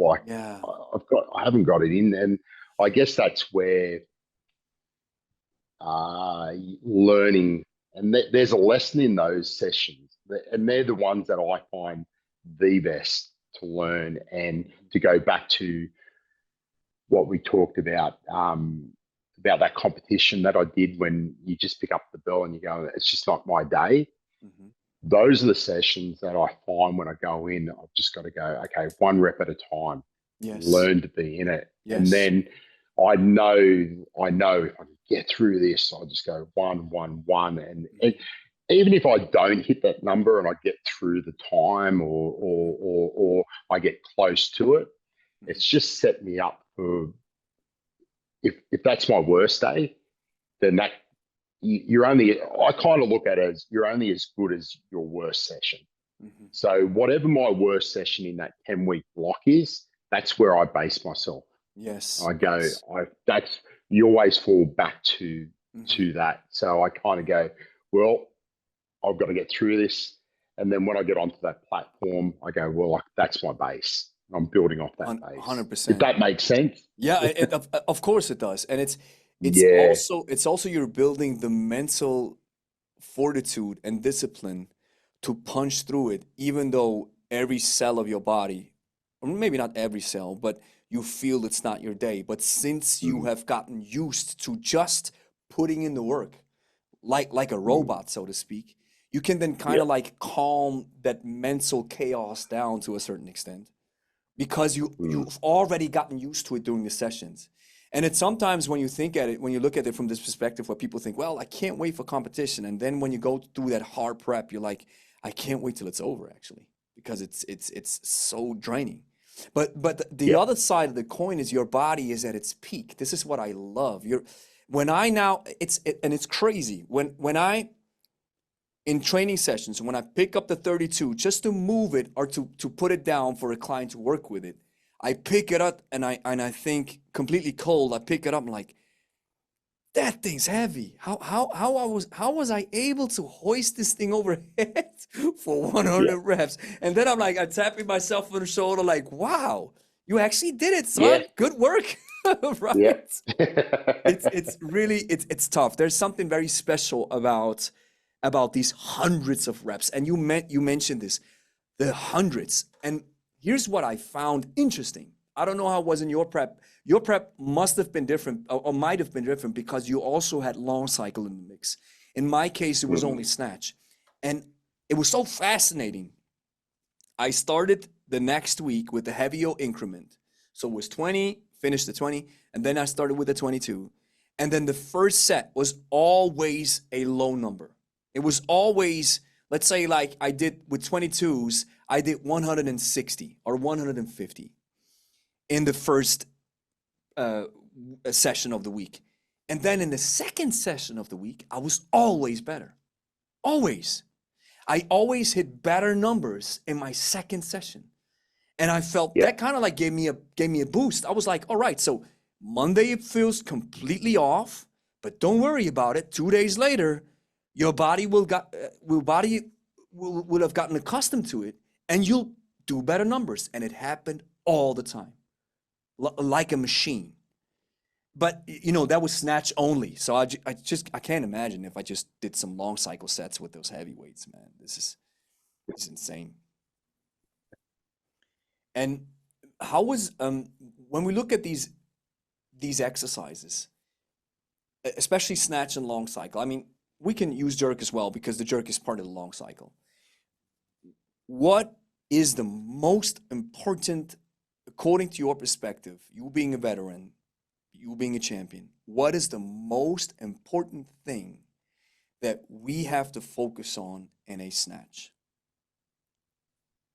Most important.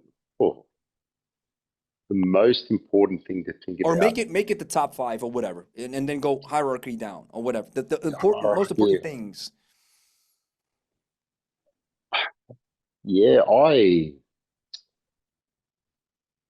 to do with the snatch. Okay. Give us 2 seconds there. That's a just trying to break it down in Yeah, my yeah, yeah, head. yeah. So I think technical, we talking technically? Everything, technical, mental, Everything. whatever, everything. Oh, Yeah. okay, right. Yeah, I think the most important thing with the snatch is learning body position, countering that dance around the bell. I think I say that, and then I think of something else, and I go, no, that anyway. So I kind of think Yeah. I think leaning back on the drop overhead. Obviously, you got to get the bell above your head first, Hmm. but Hmm. I think that really sets you up because when you lean back, you drop the bell, the elbow stays nice and close to your torso, connects. There's just a smooth swing to it. If you don't get that right, it's pulling you the whole time. Yeah. So it throws you off your It always balance. does it. Yeah. Yeah. And for me, that's one thing I always make a big focus on when I'm warming up. Like as you said, when you're picking up a bell and you just go, oh, this feels heavy, is just get that lean back. If I can get that lean back 9 times out of 10, the bell feels a lot better. I It love feels a that. lot lighter, a little bit smoother. So And the if we lean stay back, on there, if we stay on there, sorry to interject. If we yeah. stay on there, that lean back, because this is always something that I struggle with, and I think many do. It's, dropping the corkscrew maneuver when you unlock the bell and then you pull the arm in.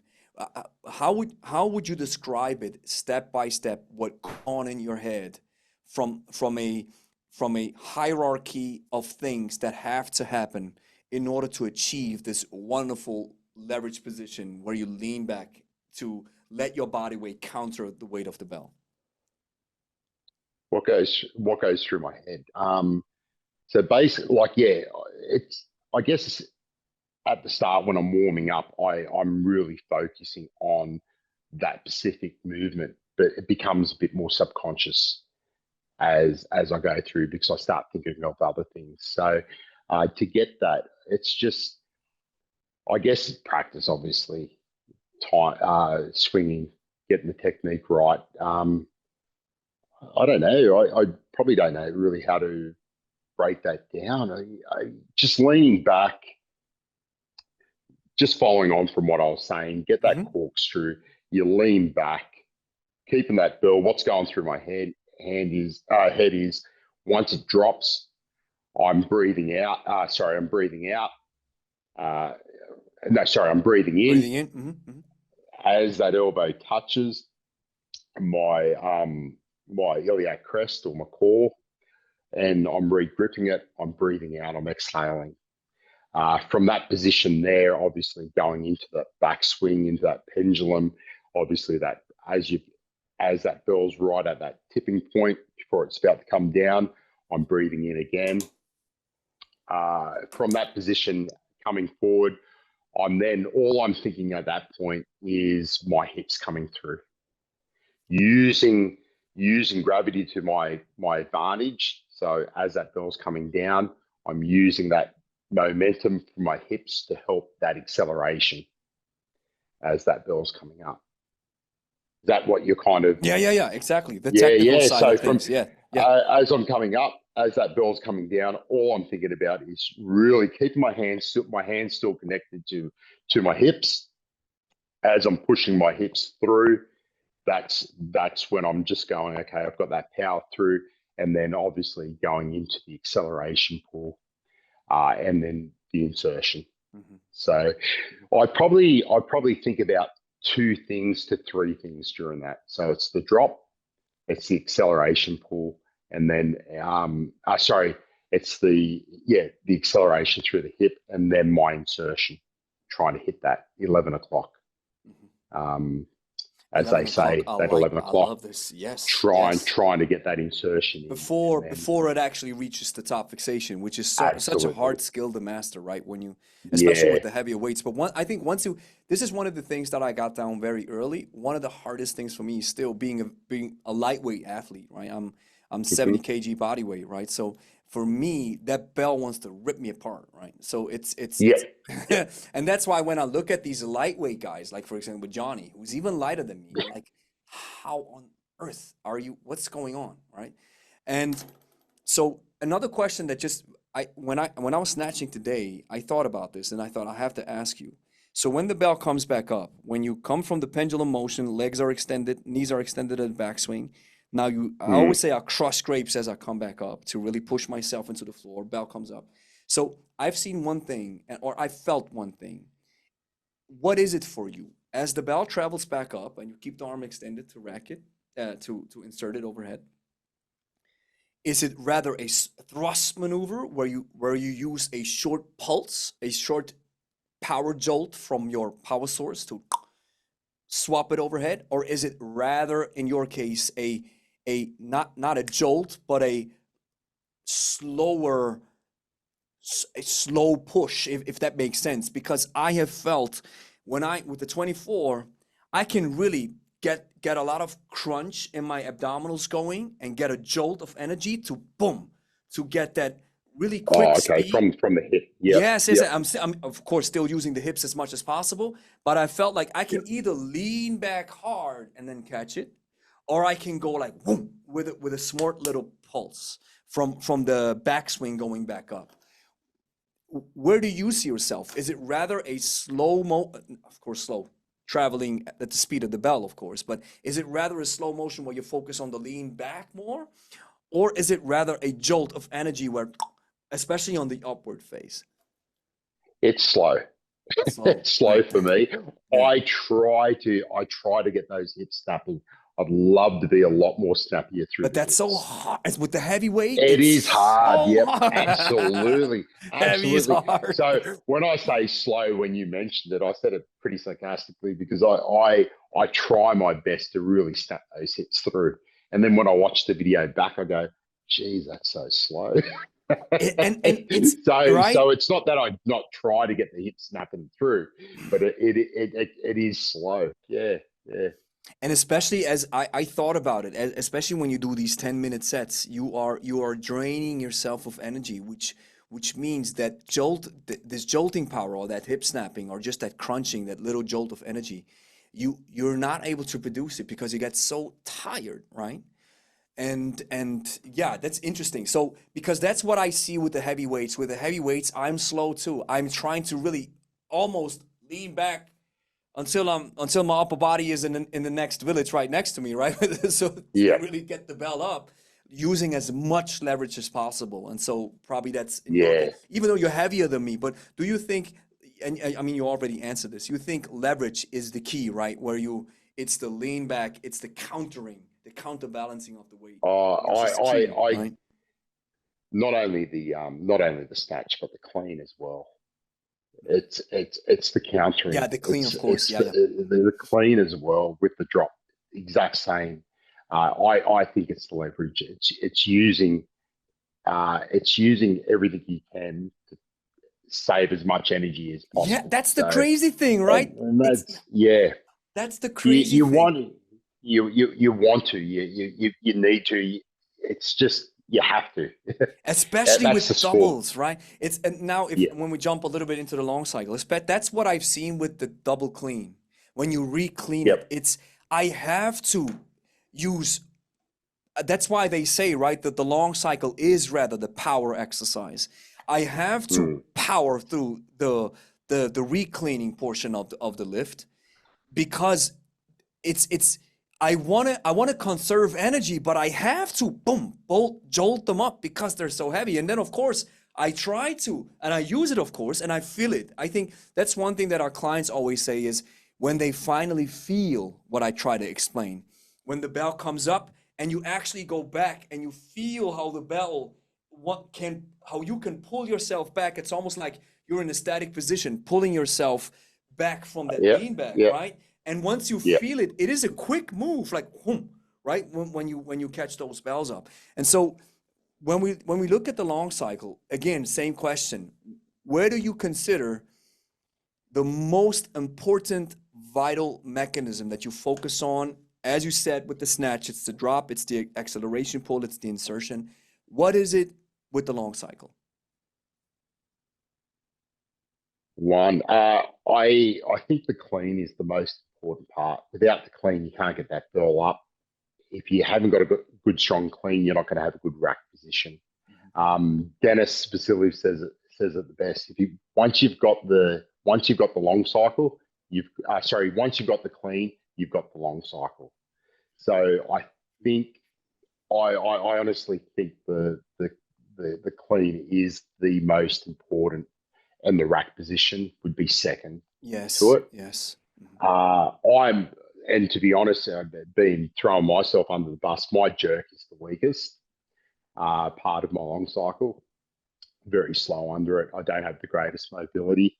Um, but yeah, I would say the clean and that rack position, you've got to nail those because if you haven't got that clean down pat, you're not going to get the elbows in the right spot, and then you're squirming your way, wasting Yeah, up energy to yeah. get your elbows into that position before you send that ball up. So the clean, yeah. And it's right.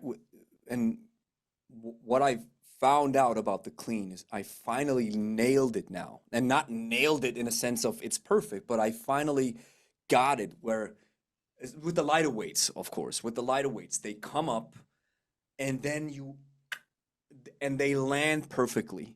And until I was able to get this down right so that the elbows connect, the the handles are overlapping each other.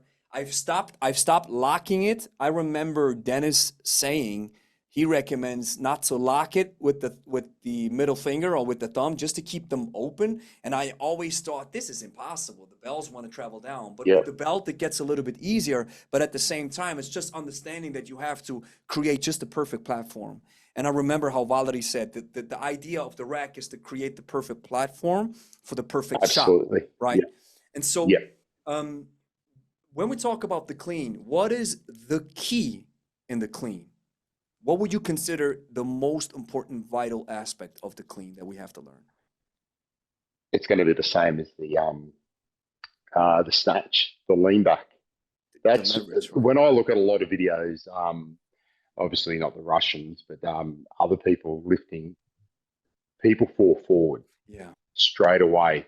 They push it off their chest rather than kind of leaning back. That just from there just creates a chain reaction of your body just working overtime. Your posterior chain, your arms, your forearms, grabbing that bell forward. It's pulling you forward, so you're working harder to stand up. You miss the connection of the elbows onto the hips, and then you've got to work harder to get that bell back into that position because you've lost that connection. So And without having that lean back, you're not going to you're not Yeah. going to be able to get that acceleration pull Yeah. down pat, and then obviously then get your elbows into that position Yes. on those hips. So that it's I know I stress a lot. I do stress a lot about that with my older athletes that I used to train years ago, and then even when I'm teaching the clean with people or snatch every now and again, I get biggest thing they'll say that if you every one of them ask, what does Dan say? Lean back, lean back. Yes. It's Leverage is the key. Yeah. yeah, And yeah, once the bell comes up, you say the acceleration pull. What I have found is when I clean the bells up, I have found that the more I push, I call it the crushing grapes cue. The more I push yeah, myself down, the more the bells come up. And I almost feel that there's almost no pulling going on, except for the hand insertion and then pulling the bells in. I used to yeah. pull a lot from the arms and the shoulders, and now I can't even feel the pulling. It's almost 90% legs. Is that the right Yeah, thing, or would you say no, you have to pull it a little bit harder? I mean, the heavier the weight gets, of course, the more arms you use, but would you say yeah. the legs are the key, right? Yeah, I probably don't think about my feet crushing the grapes. I Mhm. probably do what you were doing before, just that little Mhm. initiation pull, Mhm. and it glides in. So I, I actually don't even think about my feet, to be honest. I probably should. Listening to you, I'm like, I okay, that's actually probably pretty should. good. I'm gonna go. I'm gonna go tomorrow and have a little muck around with it. Yeah. See because I'm sure I've thought about that at some points Yeah, yeah, very yeah. early on with Hmm. Brzezinski when I was getting coached by him. Hmm. But yeah, I when I'm coming forward, I'm just thinking about the timing. That bell just floating a little bit past the Yes. 6 o'clock mark, close to the Yes. 7, and then just that little Hmm. initiation pull. Hmm. Once I've got that initiation pull, it's slight arms, Yeah, it's slight shoulders, yeah, and it's then it just a just little got bit. Yeah. flying. Hmm. Hmm. I love it. Great. Mate, I'm going to write that down. Push through the legs. What are you squashing Yeah, and grapes? crushing grapes, crushing grapes. Yeah, Crushing grapes. it's such an easy. We see this. It works with so many of our clients when we teach the deadlift, crush grapes, teach the swing, crush Yep. grapes, clean, ballistics, everything where you want the people, because you've seen this, right? I always say they have glute amnesia. People do not Yep. understand how to use one of the strongest muscles of the body, which are the glutes. And then they always use the arms all the time. And I say, listen, imagine you stand on the field, you have grapes, and now you have to crush them as you stand up. And then automatically they, boom, push themselves into the floor and boom, Yep. weights come up. It's physics, right? And Yeah, great. yeah. And so if we take it to the jerk, and then I don't want to keep you any longer. It's such an awesome discussion. I'd love to talk to you more, but I know it's getting late over in Australia. But just No for the worries. final couple minutes, how do we go about the jerk? I've heard a couple of recommendations. One thing that I've heard is the second dip wins the jerk. And the second thing that I've heard is it's the opposite quite. It's the bump. A strong bump wins the jerk. So where are you on that front? What is the most important thing in your jerk? I'm trying to work on that second dip. For me, trying to work on that second dip. I probably do prescribe a little bit more to that, the second dip. I think I've for years focused on going a little bit too hard in that first dip, and it's thrown me off a little bit. Yeah, yeah. So I'm starting to try and focus on not going hard into that first dip. It's just the launch pad, but the second dip to try and drive those heels in a little bit quicker to the ground and get a little bit lower. So I'd probably be along that philosophy, that side of thinking. Yeah. But one thing that I've also seen, and I'd like to hear how you do it, and I try to emulate this or mimic Alexander Khvostov's jerk, because what Alexander says was He's amazing, isn't he? I love Markov. Markov is crazy. Markov, I think he's around 30 or something, 28, 27, right? He has the young energy. That guy's a monster. And by the way, you probably heard of this guy. His name is Kettlebell Eddie. He's a young dude. He's on Insta. I gotta talk to him. I gotta talk. Every athlete that I have on, when I mention his name, he's like 17 or what? 16 or 17. This crazy. I gotta write it down. We follow each other on Instagram, and every time I have an athlete on, they're like, Kettlebell Eddie, that young dude. Oh my God. I gotta talk to him. I just that technique. Yeah. And this is a kid. He's a kid. My God. As everything, this is awesome. And so with what I see with Alexander is, and that's what Steve taught me. He said, actually, the jerk is not triple extension, it's quadruple extension. And I said, what do you mean, Sensei? He said, you are extending the ankles, extending the knees, extending the hips. And this is where almost everybody stops. But you also are extending the T-spine, where you are that quick jolt, boom, where the T-spine goes into full extension for a millisecond. And that's why Alexander Khvostov's jerk looks, when you watch it from the front, it's like his body moves back and forth all the time. So as I'm trying to learn this, really caving in, and then really almost, I had a conversation with, his name was Andrew Charniga, and he said the reason cheetahs are so fast is because they use this coiling mechanism from the spine. They coil themselves into such together in such a small space, and then they have this spring energy. It's not strength. It's actually it's coiling energy. He called it coiling. Right, and so it's the same mechanism or a similar mechanism when you use the spine as well, where you really go incredibly fast. And are you working on this, or how do you do it? I know I don't use the I probably have never thought about that extension, but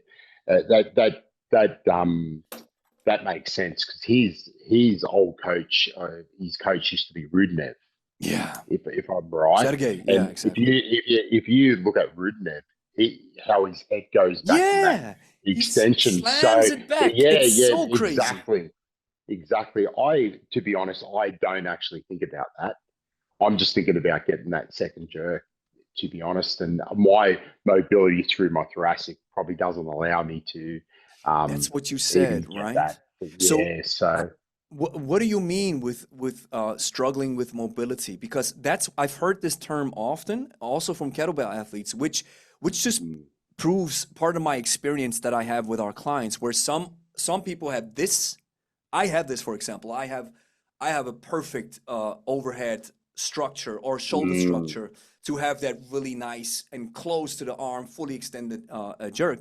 But when I look at Levi, for example, which is he's probably your body weight, 95, 96, something around there, and he's different. He says this too. He says, I'm just having issues with my upper body. So how or just with the mobility. So how do you feel that in the jerk and when you put the arms overhead? Where is the issue, so to speak? Oh, the issue probably comes down, as I said, through the thoracic, tight lats, a few structural issues from playing rugby in the army, drop rolling, everything, cheese rolling. That's a story of running down a hill, chasing it and landing on my shoulder and bunging up my shoulder. But anyway, so I have a lot of issues from trauma, as what the Russians would say, through the years. So I find it hard to really get that opened up, get the lats and the pecs and subscap, and getting that elbow a little bit tighter, getting that external rotation, as you would say. Yes. Get the elbows in. So I do struggle with that. That's what I mean by my mobility, which then obviously puts a lot of pressure on my jerk a little bit later on in the sets. Yes. So, yes. Yeah. And do you think I do work on it. I do work on it. I'm the external rotate. I'm out there stretching. I'm doing mobility work. I'm working hard on it, but it is something that is it's almost like chasing the tail, it feels. But yeah, right. Trying to chase the wind.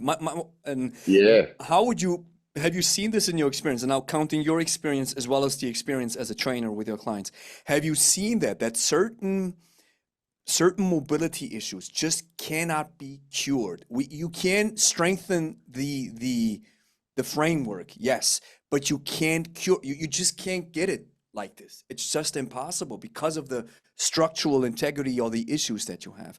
Have you seen this, and with your experience mixed together?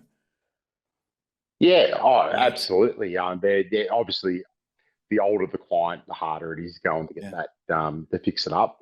The younger clients, if it hasn't been a major acute trauma to that area, most of the time you can improve whatever the mobility issue is.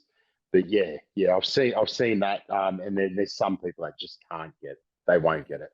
Yes, because that's what sometimes floats around, this idea that you just have to do this exercise or this mobility work or this and that. And then sometimes it's like, just my realization is, no, it's a structural problem that you cannot cure. And it's okay, right? By the way, it's fine. It's as long as you don't have pain and you're not able to get the arm overhead like I can, it doesn't matter.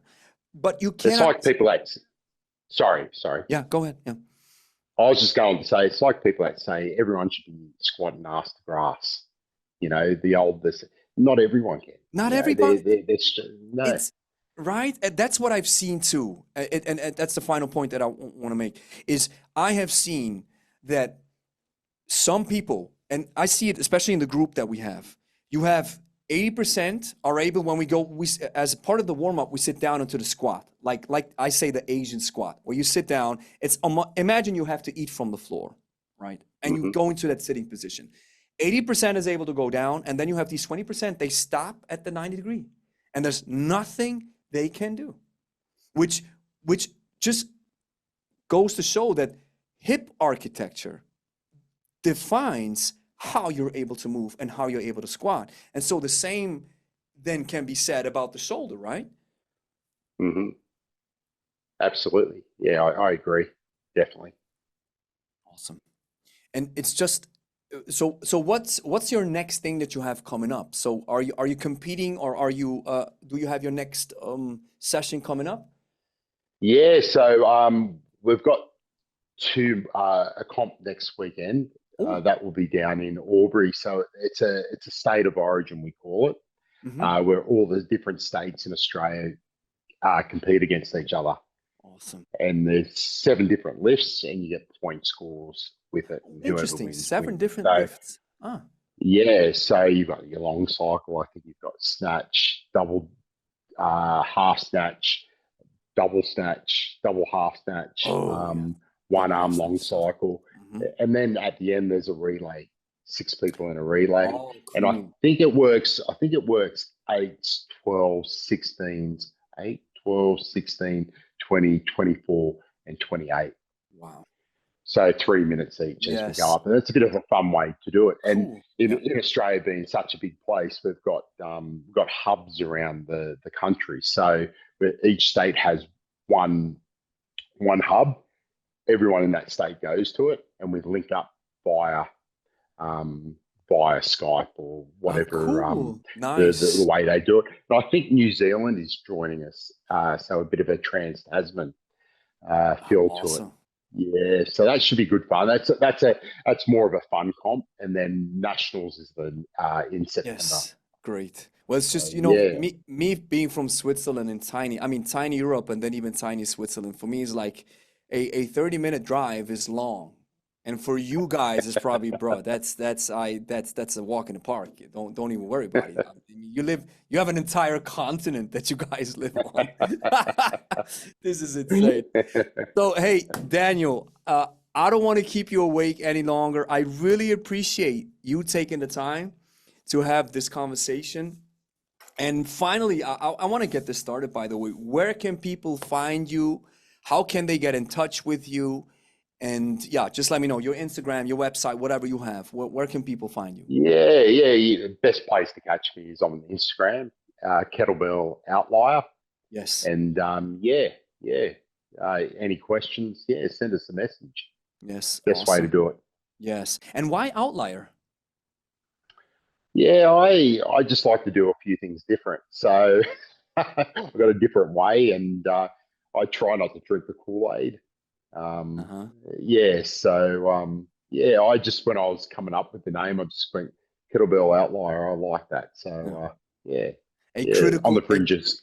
yeah, a critical thinker. That this is I've had lots of these people on a podcast who can think for themselves. This is and Yeah, I think if you go in a sport like this that really wants to rip you apart, you have to go about it in a critical and analytical way to really understand it because it's so demanding. And what I've also seen is that the amount of discipline that comes with it that you have to bring to the table. It just makes you an outlier, just engaging into that type of sport by yeah. itself, right? Awesome. All right, Daniel, I appreciate it. Hey, Hey, thank you so much for joining. Once the session's up, I'm going to send it to you and then you can do with it whatever you want. All right? yeah, great. Thanks so Daniel, much, appreciate Gregor. it. And if you're wondering what type of kettlebell I'm using, it's the Pro Kettlebell, the best kettlebell on the market, period. We are working hard to making it available in the EU, Switzerland, as well as the UK as soon as possible. We have a waiting list in the description where you can get notified once we open up shop. Check the link in the description to get 10% off your next purchase and use the code LEBERSTARK at checkout. Of course, like it and subscribe. And do not forget to download my free kettlebell code ebook that is in the first link in the description. If you're over 40, I believe the kettlebell has so many benefits. I've already mentioned it. It builds muscle. It trains and requires your brain to be active. Coordination efforts are going through the roof. You get an awesome flow feeling. You can build your strength endurance. You can do something for your heart health. It's great for mobility. Great tool against back pain. You only need one bell and you're safe. Doesn't require a lot of space. It's a minimalist tool. You get so much bang for your buck. You can do so much in very little time. And I want to explain it to you and show it to you in detail in the Kettlebell Code, the second edition. That's my ebook. You'll find it in the first link in the description. I've taken over 2 weeks to rewrite that thing. After 12,000 or 13,000 downloads, I've come up with the second edition, which you are free to download right now. That gives you a heads up and an intro to kettlebell training.